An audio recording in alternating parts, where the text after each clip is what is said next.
परिवार है, 16 साल का एक लड़का है। इसको मल्टीपल डिसेबिलिटी है और ऑटिज़म के साथ-साथ इसको लो विज़न का प्रॉब्लम है, जिसके वजह से इसको अपने घर में एक कमरे से दूसरे कमरे में जाने और कमरे को पहचानने में मुश्किल होती है। इसके लिए कुछ एडाप्टेशन किए गए हैं दीवालों पर। ओम, अभी तुम कहाँ जा रहे हो? किचन में जा रहे हैं। किचन में जा रहे हो? ओके। ओके, सब याद है, ये हिंदी है, इसका याद रहता है। छोलनी है?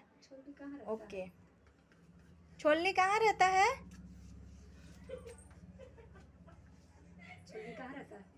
किचन में रहता है। ओके ओके ओके ओके, इसका पता है। किचन में क्या चाहिए ओम को? हमरा चाहिए।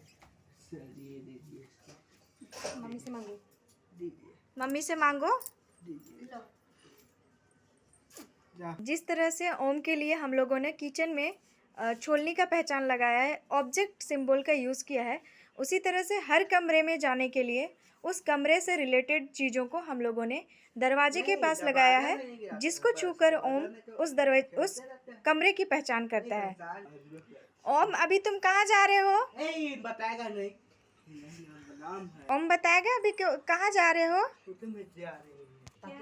यहाँ पे क्या है ओम? तकिया है।